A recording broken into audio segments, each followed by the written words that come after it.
So hello everybody and welcome back to a new episode of LLRM series, and this video is all about how to score good marks in internal exams and what are their importance. Internal exams जो होते हैं college की side से 2 से 3 बार साल में, उनकी इसकी इम्पॉर्टेंस क्या है और उसमें कैसे हम अच्छा स्कोर कर सकते हैं. ये वीडियो स्पेशली फॉर फ्रेशर्स है जिन्होंने एक बार भी इंटरनल्स नहीं दिए, तो उनके लिए है. सो ध्यान से देखना. So the first point is कि टीचर्स की जो पीपीटी है और जो वो इम्पॉर्टेंट बताते हैं या जो आपके क्लास टेस्ट होते हैं उनमें जो क्वेश्चंस देते हैं उनका ध्यान रखना. ठीक है, आप क्लास टेस्ट दोगे, आप पहली दूसरी बार क्लास टेस्ट दोगे, इतना आइडिया नहीं होता, लिखोगे याद करके. देखना कैसे उन्होंने चेकिंग की, कैसी उनकी मार्किंग थी और उनसे जाके बात करो. स्कोर कम करा आपने, अगर अच्छे से याद करके अच्छा लिख दिया और मार्क्स अच्छे मिले तो फिर तो कोई दिक्कत ही नहीं है, समझ जाओगे कि कैसे लिखना है. मार्क्स कम मिलते हैं, कहीं कट है, राउंड है, कुछ है, जैसे भी है, तो देखो अपने आंसर शीट को और टीचर्स से बताओ. एंड वो खुद भी आपको एक्सप्लेन करेंगे. फ्रेशर्स को एक्सप्लेन करते हैं कि ऐसे लिखना है या ये चीज़ गलत थी या नेक्स्ट टाइम ध्यान रखना. तो उन चीज़ों पे ध्यान दो. टीचर्स की पीपीटी पे ध्यान दो. कोई टॉपिक पढ़ाया उसमें क्या क्या चीज़ें उन्होंने इंक्लूड करी, क्या पढ़ाया. एक टॉपिक में सारी बुक नहीं पढ़ाते हैं, कुछ इंपॉर्टेंट चीज़ें ही पढ़ाते हैं, वो इंपॉर्टेंट होती हैं और कैसे उन्होंने लिखा हुआ है वो काम आएगी. पीपीटी नोट डाउन करो. टीचर्स नोट डाउन करवा रहा है कर लो, रनिंग नोट्स बना लो. दे देता है पीडीएफ तो बहुत अच्छी बात है, पीडीएफ निकलवा लो या फिर खुद घर पे जाके अपने रूम पे जाके नोट्स बना लो. Second is way of writing. अपनी राइटिंग स्किल्स को इम्प्रूव करो. यूनिवर्सिटी में ख़ास तौर से जो CCS वाले बच्चे हैं उन्हें बहुत बहुत ज़्यादा हेल्प करेगा अगर अपनी राइटिंग स्किल्स अच्छी रखोगे तो. हैंड राइटिंग थोड़ी सही रखो और अपनी राइटिंग स्किल्स अच्छी रखो. थोड़ा आपको एक्सटेंड करके लिखना आना चाहिए. पॉइंट टू पॉइंट नहीं लिखना बेटा, पॉइंट टू पॉइंट पे नंबर नहीं मिलेगी. थोड़ा खींच के एक बात को 4 बार अलग अलग भाषा में कैसे लिखना है वो तुम्हें आना चाहिए. ठीक है, एक ही बात को, राम ने फल खाया राम ने, राम फल खाता है, समझ गए ना. ऐसे नंबर मिलेंगे. शीट भरनी आनी चाहिए, कंटेंट भी सही होना चाहिए, घुमा फिरा के एक्सटेंड करके भी लिखना आना चाहिए. ये चीज़ें सीख लो, नंबर जब भी मिलेंगे. ठीक है. उसके बाद your image is very important. मैं ये नहीं कहती कि कॉलेज में पार्शियलिटी होती है, बिल्कुल नहीं कहूँगी, बट टीचर्स की नज़रों में इमेज अच्छी होनी चाहिए. थोड़े एक्टिव रहो क्लास में जब पढ़ा रहे हैं, क्वेश्चंस पूछ रहे हैं. थोड़ा तुम्हें पता है कि कल को ये पढ़ाने वाले हैं तो पहले दिन थोड़ा बहुत पढ़ लो. पूछेंगे तो हैंड रेस करके बताओ, या कुछ पढ़ा रहे हैं तुम्हें डाउट हो तो खड़े होकर पूछो. एक तो फेस इमेज होती है कि टीचर्स को 100 का बैच होता है, 120 का बैच होता है, नहीं पता होता हर किसी का नाम.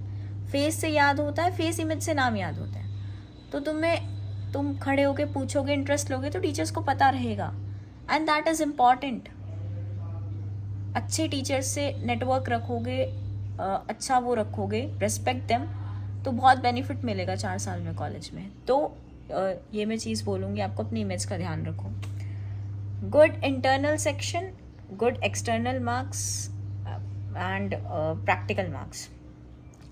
सो आपको गुड, अगर आपका इंटरनल आपका क्लास का या फिर आपका पूरे साल आपका बिहेव रहेगा तो आपको अच्छे एक्सटर्नल में आपको अच्छे इंटरनल मार्क्स मिलेंगे, क्योंकि 75 मार्क्स का पेपर होता है, 25 मार्क्स कॉलेज के हाथ में होते हैं. तो अगर इंटरनल अपना अच्छा रखोगे 4 साल तो एक्सटर्नल में इंटरनल मार्क्स अच्छे मिलेंगे, प्लस प्रैक्टिकल में मार्क्स अच्छे मिलेंगे.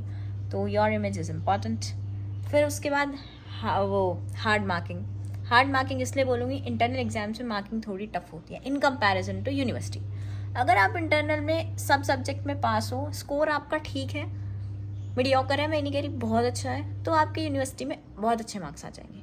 अगर इंटरनल में स्कोर आपका मीडियम है ना, तो एक्सटर्नल में आपके मार्क्स अच्छे आएंगे, इंटरनल से बेटर आएंगे. पर अगर इंटरनल में फेल हो या स्कोर आपका लो है तो एक्सटर्नल में मीडियोकर ही स्कोर कर पाओगे. यूनिवर्सिटी की कॉपी थोड़ी लाइट चेक होती है, इतनी टफ नहीं चेक होती है इन कंपैरिजन टू जो कॉलेज के इंटरनल्स की कॉपी चेक होती हैं. टीचर्स थोड़ी हार्ड मार्किंग करते हैं ताकि आप अपनी मिस्टेक सुधारो और यूनिवर्सिटी एग्जाम्स में अच्छा स्कोर कर सको.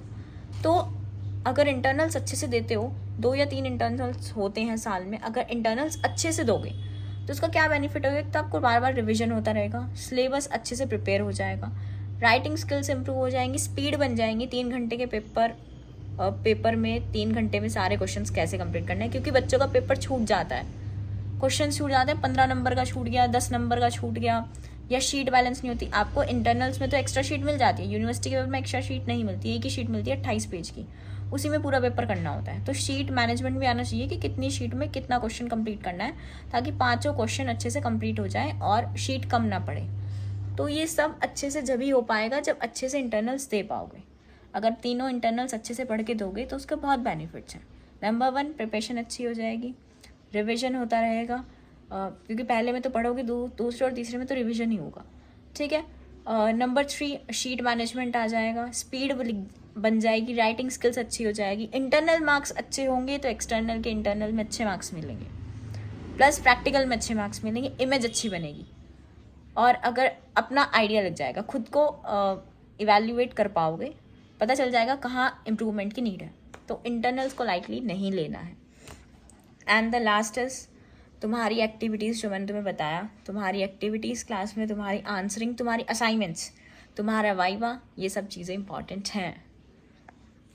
जो कॉलेज में टीचर्स असाइनमेंट्स बनवाते हैं, फाइल्स बनवाते हैं, वो इम्पॉर्टेंट हैं। बनाओ प्रॉपरली, अच्छे से असाइनमेंट्स बनाओ, अपनी फाइल्स बनाओ और अच्छे से उन्हें बना के मेंटेन करके रखो।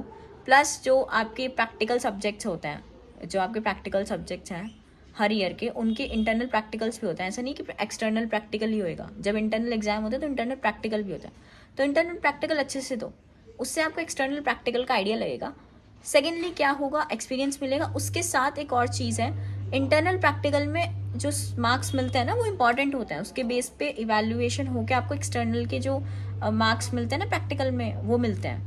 तो इंटरनल प्रैक्टिकल को लाइटली नहीं लेना, छोड़ना नहीं है, अच्छे से दो उन्हें, एक्सपीरियंस भी गेन करो, मार्क्स भी अच्छे स्कोर करो, ताकि एक्सटर्नल में आपको अच्छे मार्क्स मिल सके, ठीक है। तो असाइनमेंट्स, वाइवा, जो इंटरनल में वाइवा होता है, उस प्रैक्टिकल में उस पर ध्यान दो, क्या पूछा तुमसे, एक्सटर्नल का एक्सपीरियंस मिलता है उससे, ठीक है। तो ये सब चीज़ें मैं आपको बताऊंगी, ये सब चीज़ें मैंने आपको बताई।